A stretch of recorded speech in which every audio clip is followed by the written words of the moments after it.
تبيض وجوه وتسود وجوه فأما الذين اسودت وجوههم أكفرتم بعد إيمانكم فذوقوا العذاب بما كنتم تكفرون وأما الذين ابيضت وجوههم ففي رحمة الله هم فيها خالدون صدق الله العلي العظيم وصدق رسوله النبي الأمين۔ مقصد حیات کے حصول کے مختلف مراحل کو آپ کی خدمت میں ذکر کیا جا رہا ہے، جس میں آپ کو یہ بتایا تھا کہ جب انسان آخرت ہی کو اپنا مقصود اصلی قرار دے دے، اللہ اور اس کے رسول صلی اللہ علیہ وسلم کے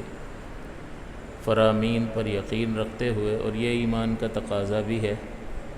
کہ اگر وہ مومن ہے، ایمان رکھتا ہے، تو پھر اسے اللہ اور اس کے رسول کے فرامین ہی کو اہمیت دینی چاہیے، اور پھر اس کی ساری جب وہ آخرت کو اپنا مقصود اصلی قرار دے دیتا ہے تو ساری زندگی کی کوششیں اسی مقصد کے حصول کے سلسلے میں ہوں گی، اور دیگر جتنی بھی چیزیں ہوں گی وہ دائرہ شریعت میں رہتے ہوئے تمام حلال چیزوں سے فائدہ اٹھا سکتا ہے، لیکن جہاں کوئی بھی بات آخرت کی تباہی کا سبب بنے گی تو آخرت کو محفوظ کیا جائے گا، اور اس برے فعل کو یا تباہی کے راستے کو چھوڑنا ہوگا۔ اس ضمن میں پھر جب بحث آگے بڑھی تو آپ کو بتایا تھا کہ اس کے دنیاوی فوائد بھی ہیں اور اخروی فوائد بھی ہیں، کہ جو شخص ایمان لاتا ہے اور نیک عمل صالح کو اختیار کرتا ہے، اور یہاں پر آمنوا وعملوا الصالحات ہر جگہ آپ دیکھیں گے، عملوا فرمایا ہے، فعلوا نہیں فرمایا۔ فعل کا مطلب بھی کرنا ہوتا ہے اور عمل کا مطلب بھی عمل کرنا ہوتا ہے، لیکن ہر مقام پر آمنوا وعملوا۔ اس کا سبب یہ ہے کہ عین میم اور لام سے جو لفظ بنتا ہے عمل، اس میں دوام اور استمرار والا، ہمیشگی والا معنی پایا جاتا ہے، اور فعل کا لفظ بھی کام کرنے کے لیے استعمال ہوتا ہے لیکن اس میں تکرار نہیں ہوتی ہے، جیسے اللہ تعالیٰ نے فرمایا الم تر کیف فعل ربک باصحاب الفیل، کہ کیا آپ نے نہ دیکھا کہ اللہ تعالیٰ نے ہاتھی والوں کے ساتھ کیا معاملہ کیا؟ تو وہ کتنی بار کیا؟ اللہ تعالیٰ نے ہاتھی والوں پر کتنی بار عذاب اتارا؟ ایک ہی بار یہ معاملہ پیش آیا تو فرمایا فعل، تو فاعل لام کو ذکر کیا کہ اس میں تکرار نہیں ہے، لیکن عمل جو ہے عملوا جہاں فرمایا ہے، اس کا مطلب یہ ہے کہ تکرار کے ساتھ، استقامت کے ساتھ ایمان کے بعد انہوں نے عمل کے راستے کو اختیار کیے رکھا۔ تو جب یہ انسان اختیار کر لیتا ہے تو اللہ تعالیٰ اس کو قناعت کی دولت عطا فرماتا ہے، اس کے سینے پر سکینہ اتار دیتا ہے، کیونکہ وہ قادر مطلق ہے، سب کچھ اس کے دست قدرت میں ہے، کچھ بھی جیب میں نہ ہو اور بلا کا سکون ہو ممکن ہے۔ اور صحابہ کرام کی اور اللہ تعالیٰ کے نیک بندوں کی زندگی ایسی ہی تھی کہ بظاہر ان کے پاس کوئی مال و اسباب نہیں تھے لیکن دل بڑا مطمئن ہوتا تھا۔ تو اللہ تعالیٰ یہ قناعت کی دولت جو ہے اپنے بندوں کو عمل صالح کے بدلے میں عطا فرما دیتا ہے، کہ پھر وہ نگاہ بھر کر دنیا کی کسی آسائش کو، زیب و زینت کو کوئی اہمیت دیتے نہیں ہیں، کیونکہ ان کا دل اللہ کی طرف ہی ہر وقت متوجہ ہوتا ہے۔ اور دوسرا یہ کہ اللہ تعالیٰ عمل صالح کے بدلے میں فراخی رزق بھی عطا فرما دیتا ہے۔ یہ بھی اس کا فائدہ ہوتا ہے کہ ایک قدم بڑھایا تو اللہ تعالیٰ مزید توفیق عطا فرماتا ہے، اور انسان کو نیک اعمال کی زیادہ سے زیادہ توفیق عطا فرماتا ہے، اور اس طرح سے وہ آخرت کا ایک بہت بڑا ذخیرہ جمع کرنے میں کامیاب ہو جاتا ہے اللہ کی عنایت سے، کہ اس نے ایک قدم بڑھایا تو آپ کو حدیث سنائی تھی کہ میرا بندہ ایک بالش بڑھتا ہے میری رحمت ایک ہاتھ اس کی طرف بڑھ جاتی، وہ چل کر آتا ہے میری رحمت دوڑ کر اس کی طرف آتی۔ تو یہ بھی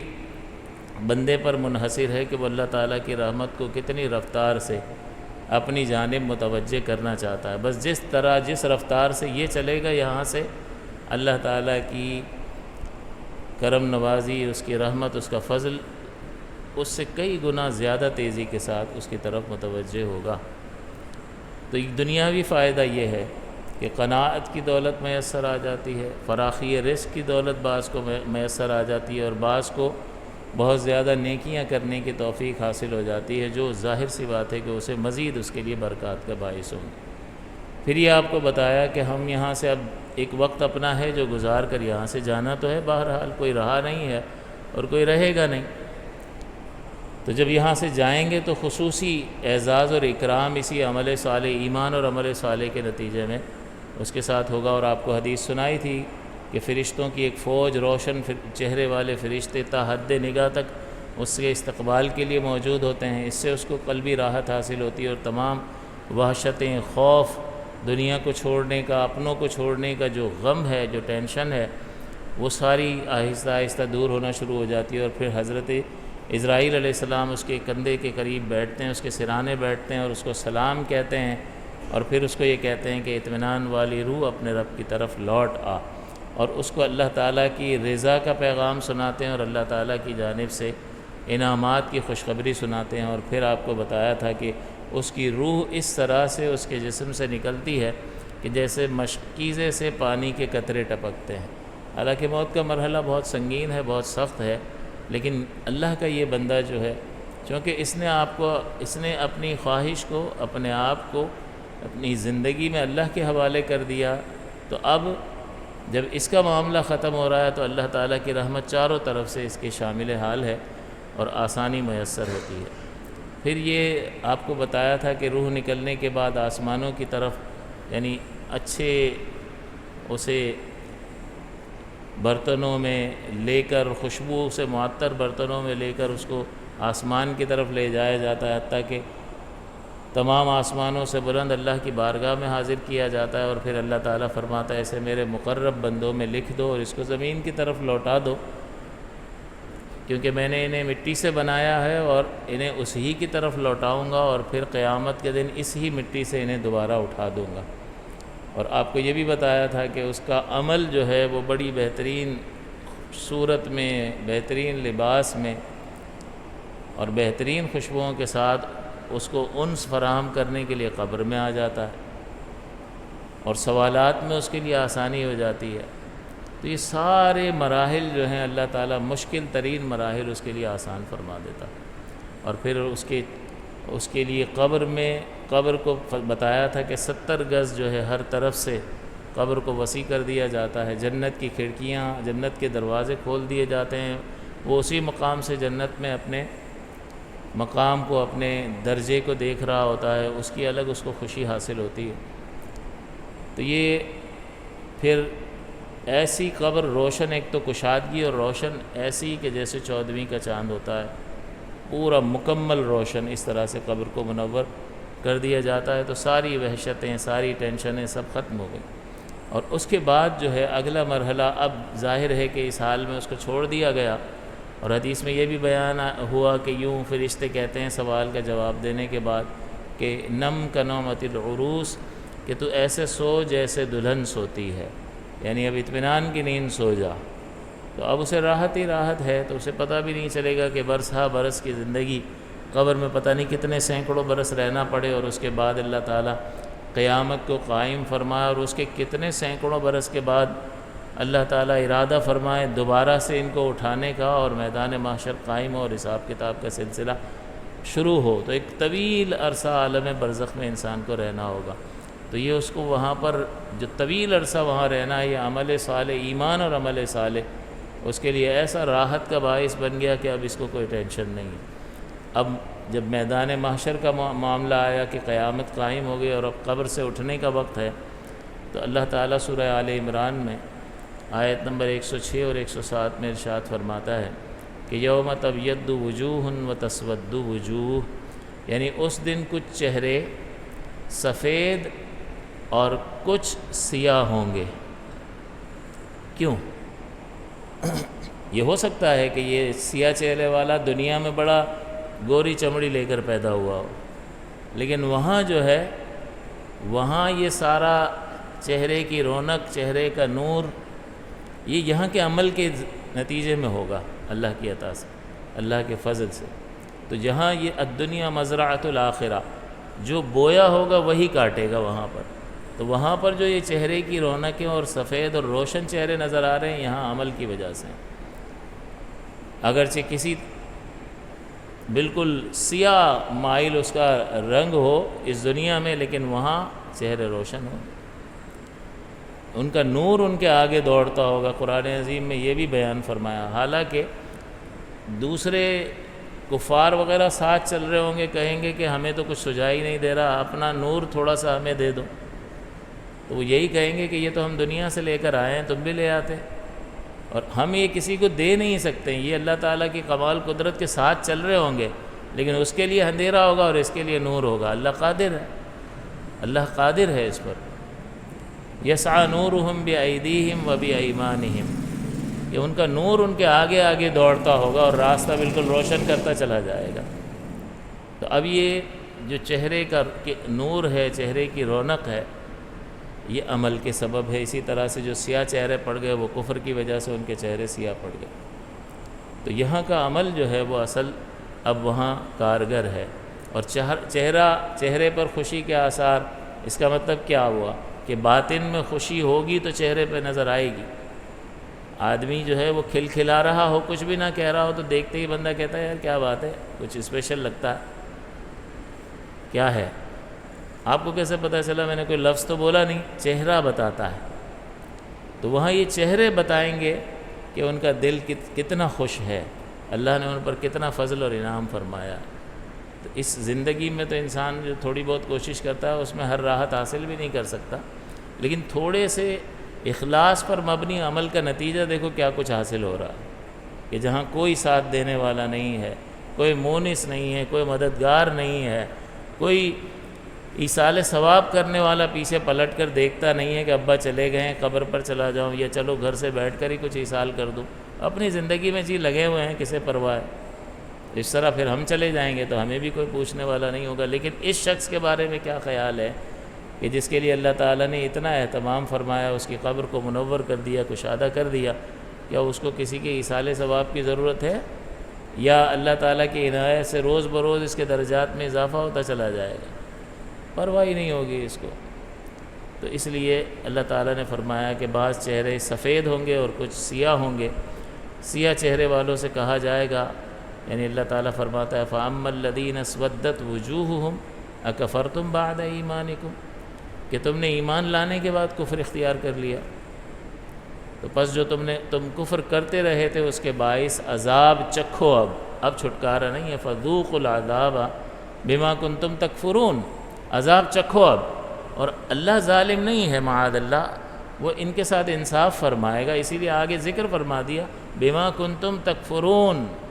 یہ تمہارے ہی کرتوت ہیں جس کی وجہ سے تمہیں یہ سزا دی جا رہی ہے، کافروں سے خطاب ہے۔ اور اب اللہ تعالیٰ فرماتا ہے وَأَمَّا الَّذِينَ ابْيَضَّتْ وُجُوهُهُمْ، کہ وہ لوگ کہ جن کے چہرے روشن ہوں گے، فَفِي رَحْمَةِ اللَّهِ هُمْ فِيهَا خَالِدُونَ، وہ اللہ کی رحمت میں ہوں گے اور ہمیشہ ہمیش اس میں رہیں گے۔ تو جو اللہ کی رحمت میں ابتدا سے ہو اور پھر یہ نعمت زائل کبھی نہ ہو، ملا ہوا کبھی بھی نہ جائے، تو کتنا سکون حاصل ہوگا۔ یہاں ڈر لگا رہتا ہے، گودام میں مال ہے، اللہ تعالیٰ نے دیا ہے، لیکن بندہ ڈرتا ہے یار آگ نہ لگ جائے، کوئی چوری نہ ہو جائے، کوئی حادثہ نہ ہو جائے، راتوں رات سڑک پر نہ آ جاؤں، خوف رہتا ہے۔ اللہ نے بھی قرآن عظیم میں اسے ایک مقام پر ذکر فرمایا ہے کہ تمہارے وہ تجارت کا وہ مال جو ہے جس کے نقصان کا تمہیں اندیشہ لگا رہتا ہے، ڈر لگا رہتا ہے، کساد بازاری نہ ہو جائے، مارکیٹ گھٹ نہ جائے اور دیگر حادثات نہ پیش آ جائیں، لیکن وہاں جو حاصل ہوا ہے اس کے چھن جانے کا کوئی تصور ہی نہیں ہے، مل گیا سو مل گیا۔ تو یہ شیورٹی ایک تو اعلیٰ ترین کہ اس نعمت جیسی کوئی نعمت نہیں ہے، کسی کے وہم و گمان میں وہ نعمت نہیں ہے۔ حضور نے فرمایا کہ جنت کی نعمتیں ایسی ہیں کہ کسی کے خیال میں بھی اس کا تصور نہیں گزرا، یعنی خیالات میں تو انسان بہت کچھ سوچ سکتا ہے نا، لیکن کسی کے خیال میں بھی اس کا تصور نہیں گزرا، ایسی نعمتیں وہاں کی ہیں۔ تو اللہ تعالیٰ فرماتا ہے کہ وہ ہمیشہ اللہ تعالیٰ کی رحمت میں ہوں گے، یعنی اللہ کی رحمت میں بھی اور ہمیش کی بھی ان کو حاصل ہے۔ اسی طرح سے ایک تو یہ، پھر دوزخ سے نجات اسے حاصل ہو جائے گی۔ تو اللہ تعالیٰ فرماتا ہے کہ ان المنافقین فی الدرک الاسفل من النار، کہ بے شک منافقین جہنم کے سب سے نچلے درجے میں ہوں گے۔ منافق وہ ہوتا ہے کہ جو دل میں کفر رکھتا ہے اور ظاہری طور پر لوگوں کو دھوکہ دینے کے لیے کلمہ پڑھ لیتا ہے، اس کو منافق کہا جاتا ہے۔ اور اللہ تعالیٰ فرماتا ہے کہ جہنم کے سب سے نچلے درجے میں ہوں گے۔ وَلَن تَجِدَ لَهُمْ نَصِيرًا، یہ فعل نفی تاکید ہے، لن تجیدہ، تم ہرگز نہیں پاؤ گے، لہم ان کے لیے، نصیرہ کوئی مددگار۔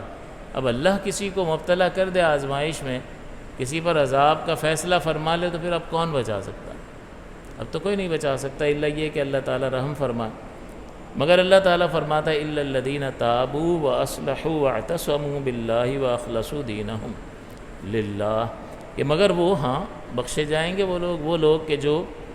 جن لوگوں نے توبہ کی اور انہوں نے اپنی اصلاح کر لی اور انہوں نے اللہ کی رسی کو مضبوطی سے تھام لیا اور اپنے دین کو اللہ کے لیے خالص کر لیا، یعنی اخلاص کے ساتھ انہوں نے عمل اختیار کیا، تو نتیجہ کیا نکلے گا؟ فَأُولَئِكَ مَعَ الْمُؤْمِنِينَ، تو یہ لوگ جو ہے مومنین کے ساتھ ہوں گے، یعنی جو ایمان والے انعامات حاصل کر رہے ہیں، یہ توبہ کرنے والے اور اپنی اصلاح پر ڈٹے رہنے والے بھی انہی کے ساتھ ہوں گے۔ اس کا مطلب پہلے کا جو بھی کیا کرایا ہے اللہ کی بارگاہ میں توبہ کرنے سے سب کچھ معاف ہو گیا، اور ان کو اللہ تعالیٰ نے نیکوکاروں کے ساتھ ملا دیا۔ وَسَوْفَ يُؤْتِ اللَّهُ الْمُؤْمِنِينَ أَجْرًا عَظِيمًا، اور ان قریب اللہ تعالیٰ مومنوں کو بہت بڑا اجر عطا فرمائے گا۔ اب یہ اللہ تعالیٰ فرما رہا ہے اجر عظیم۔ اب اللہ کا عظیم کیا ہے، اللہ کا بڑا کیا ہے، اس کو سمجھنے کے لیے قرآن کی ایک آیت کو سمجھ لیں تو بات واضح ہو جائے گی کہ اللہ تعالیٰ نے اس پوری کائنات میں، دنیا کے اندر جو کچھ بھی ہے کتنا زیادہ ہے، اس کا ہم تو حساب نہیں کر سکتے۔ وہ اللہ کے نزدیک اللہ فرماتا ہے قل متاع الدنیا قلیل، اے حبیب مکرم صلی اللہ علیہ وسلم آپ ان سے فرما دیجئے کہ یہ دنیا کا مال و متاع قلیل ہے، جس کو ہم شمار ہی نہیں کر سکتے ہیں وہ اللہ کا قلیل ہے، تو پھر اللہ کا عظیم کیا ہوگا، اس کا کوئی اندازہ لگا سکتا ہے؟ تو اللہ تعالیٰ فرماتا ہے وَسَوْفَ يُؤْتِ اللَّهُ الْمُؤْمِنِينَ أَجْرًا عَظِيمًا، کہ ان قریب اللہ تعالیٰ ایمان والوں کو اجر عظیم عطا فرمائے گا۔ تو یہ کائنات تو اللہ کے نزدیک قلیل ہے، تو پھر اجر عظیم کیا ہوگا، انسان تصور نہیں کر سکتا اس کا۔ تو یہ اللہ تعالیٰ کی طرف سے دوزخ سے نجات جو ہے اس کے لیے ہے کہ منافقین کو تو آگ میں ڈال دیا اور سب سے نچلے درجے میں ڈال دیا، اور مومنین کا مقام یہ ہے کہ جن لوگوں نے توبہ کی اور اصلاح قبول کر لی، اللہ نے ان کو بھی ان مومنین کے ساتھ ملا دیا، اور پھر مومنین کو اجر عظیم عطا فرمائے گا۔ یعنی سب سے پہلا اجر عظیم کیا ہے کہ جہنم کی سے نجات کی نوید ان کو مل جائے۔ اور مزید یہ فرمایا سورہ ابراہیم میں اللہ تعالیٰ نے وَأُدْخِلَ الَّذِينَ آمَنُوا وَعَمِلُوا الصَّالِحَاتِ جَنَّاتٍ تَجْرِي مِن تَحْتِهَا الْأَنْهَارُ خَالِدِينَ فِيهَا بِإِذْنِ رَبِّهِمْ تَحِيَّتُهُمْ فِيهَا سَلَامٌ، یعنی اور وہ لوگ جو ایمان لائے اور انہوں نے اچھے کام کیے، وہ ایسے باغات میں داخل کیے جائیں گے جن کے نیچے نہریں جاری ہیں، اور وہ اپنے رب کے حکم سے ان میں ہمیشہ رہیں گے، اس میں ان کے ملتے وقت کا اکرام اور سلام ہے، یعنی ان کو اعزاز اور اکرام اور ان پر سلام ہے۔ تو آپ خود غور کیجئے کہ جنت میں دخول اور ایسے باغات اللہ تعالیٰ ان کو کس وجہ سے عطا فرمائے گا؟ آمنوا وعملوا الصالحات، ایمان اور عمل صالح کے بدلے میں۔ اور مزید اللہ تعالیٰ نے سورہ مومنون میں ارشاد فرمایا، بس آخری بات، کہ اللہ تعالیٰ فرماتا ہے قد افلح المؤمنون، کہ بے شک کامیاب ہو گئے ایمان والے۔ کون سے ایمان والے؟ ایمان والے نیک بھی ہیں، ایمان والے گناہگار بھی ہیں۔ کامیاب کون ہو گئے؟ تو اللہ تعالیٰ فرماتا ہے الذین هم فی صلاتہم خاشعون، یہ وہ لوگ کہ جو اپنی نمازوں میں گڑ گڑاتے ہیں، خشوع و خضوع کے ساتھ اللہ کی طرف متوجہ ہو کر نماز ادا کرتے ہیں۔ والذین هم عن اللغو معرضون، اور جو کسی بیکار کام کی جانب متوجہ نہیں ہوتے، فالتو کام میں وقت ضائع نہیں کرتے۔ والذین هم للزکاۃ فاعلون، اور وہ جو زکوٰۃ ادا کرتے ہیں، مزید فرمایا والذین هم لفروجہم حافظون، اور وہ لوگ ایمان والے کامیاب ہو گئے جو اپنی شرمگاہوں کی حفاظت کرتے ہیں، الا علی ازواجہم، مگر یہ کہ اپنی ازواج پر، او ما ملکت ایمانہم، یا باندیوں پر، فإنہم غیر ملومین، کیونکہ اس سلسلے میں ان پر کوئی ملامت نہیں ہے۔ یہ فطری تقاضے اللہ تعالیٰ نے انسان کے اندر رکھے ہیں، تو یہ فطری تقاضے پیدا ہوتے ہیں اور اسے جائز طریقے سے پورا کیا جائے تو اس پر اجر بھی مرتب ہوتا ہے۔ تو فطری تقاضا جیسے کھانا، بھوک لگتی ہے، پیاس لگتی ہے، اسی طرح سے یہ شہوت کے تقاضے ہیں جو فطری ہیں، جو پیدا ہوں گے، اس کو جائز طریقے سے پورا کرنا لازم اور ضروری ہے،